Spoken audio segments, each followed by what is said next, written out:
এখানে আমন্ত্রিত হয়েছি, আমার ভীষণ ভালো লাগছে। নমিনেশন আছে, অ্যাওয়ার্ড পেলে আরও ভালো লাগবে।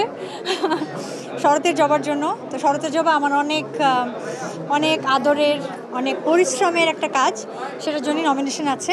দেখা যাক, দোয়া করবেন।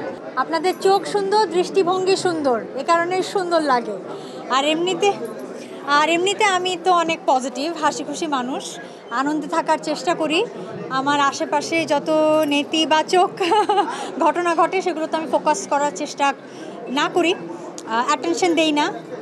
যা কিছু ভালো হয় সেগুলোতে ফোকাস করার চেষ্টা করি। এই তো ভালো থাকার চেষ্টা করি, আনন্দ থাকার চেষ্টা করি, সেই জন্যই হয়তো এরকম লাগে। আমি তো একটু প্রস্তুতি নিয়ে, সময় নিয়ে কাজ করি, একটু সময় লাগে আমার। ইনফ্যাক্ট শরতের জবা নিয়েও এখনও একটু কাজ বাকি আছে, যেহেতু এটার প্রযোজক আমি। আর হচ্ছে সিনেমা এখনও বলতে পারছি না পরবর্তীতে কি করব। তবে আমার একটা মিউজিক্যাল ফিল্ম রেডি আছে, মরীচিকা মায়া। দেখি কবে আপনাদের সামনে সেটাকে উপস্থাপন করা যায়। আমি শরতের জবাতে হলে যখন গিয়েছিলাম তখন মোটামুটি 99% অডিয়েন্সের মুখে শুনেছি আমার সামনে একদম, যে এই জনরাটা একদম নতুন।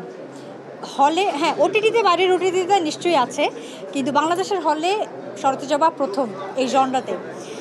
তো মরীচিকা মায়া সেম মিউজিক্যাল ফিল্ম হিসেবে বাংলাদেশে এই জনরাটা এটাই